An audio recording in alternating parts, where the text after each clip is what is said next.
Министрлер кабинетинин төрагасы Акылбек Жапаров маданият, маалымат, спорт жана жаштар саясаты министрлигинин коллегиялык жыйынында сүйлөп жатып, Кыргызстандагы тойлорду бир түрдүү кылып өткөрүүгө чакырды. Ал тойдо жосунсуз жоруктар көбөйгөнүн белгилеген. Бала кайда төрөлсө да каада салттан баарын бирдей кылып бериңиз. Тушоо кесип болобу, келин алуу, кыз сатуубу, баары бирдей өткөрүлсө, деди өкмөт башчы. Коллегиялык жыйында маданият министрлигинин өткөн жылдагы ишинин жыйынтыгы жана 2024-жылга карата актуалдуу милдеттери талкууланган.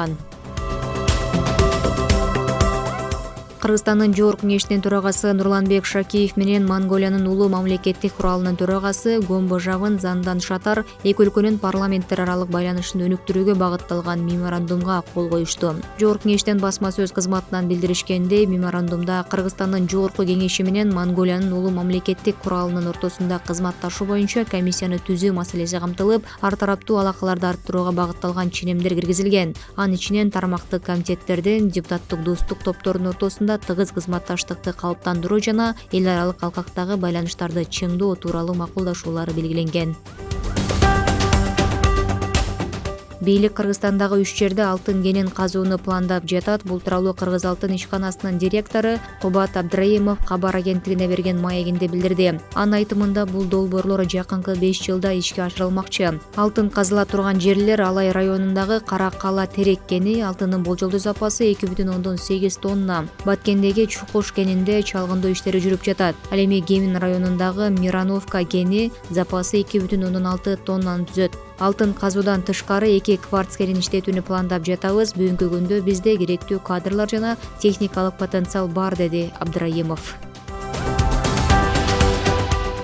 Билим берүү жана илим министрлиги Ысык көл облусунун Ак Суу районундагы мектеп гимназиянын окуучусу менен болгон кайгылуу окуяга байланыштуу комментарий берди. Мекемеден билдиришкендей, Ак Суу райондук билим берүү бөлүмү 2024-жылдын 20-февралында Ак Суу районундагы мектеп гимназиянын 6-классынын окуучусунун өз өмүрүнө кол салганы тууралуу маалымат берген. Окуучунун өз өмүрүнө кол салуусунун себептери белгисиз, курдаштары жана мугалимдери менен чыр чатак болгон эмес. Мектепте жүрүм-турум жөнүндө класстык сааттар дайыма өткөрүлүп турат. Социалдык педагог суицидин алдын алуу боюнча иштерди алып барган деп айтылат маалыматта.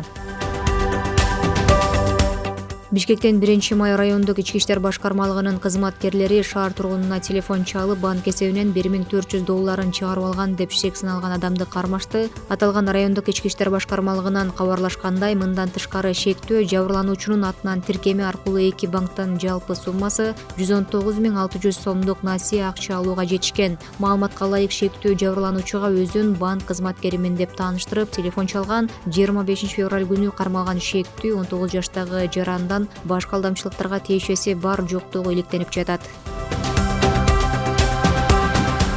Бишкек жана Чүй облусунун аймагында бир түндө 30 мас айдоочу кармалды. Бул тууралуу жол кыймылынын коопсуздугун камсыздоо башкы башкармалыгынан билдирди. Маалыматка ылайык, мас айдоочулар жол кыймылынын коопсуздугун камсыздоо башкы башкармалыгынын атайын адистештирилген ротасы тарабынан жол жана унаа кырсыктарынын алдын алуу максатында өткөрүлгөн баахус рейдтик иш-чаранын алкагында аныкталган. Белгиленгендей, аталган рейдтик иш-чара айдын аягына чейин уланат. Эскерте кетсек, мас айдоочулар Кыргыз Республикасынын укук бузуу кодексине ылайык 1 жылдык мөөнөткө унаа башкаруу укугунан ажыратылат. Улуттук банк башкармалыгы эсептик ченди 13% деңгээлинде сактап калды. Бул тууралуу кабар агенттигинде өткөн маалымат жыйында Улуттук банктын өкүлү Иличбек Султанкулов билдирди. Анын айтымында, чечим бүгүн 27 февралдан тартып күчүнө кирет. Кыргызстанда февраль айында инфляциянын жылдык көрсөткүчү 2023-жылдын декабрындагы 7,13% деңгээлинен 5%га чейин төмөндөгөн.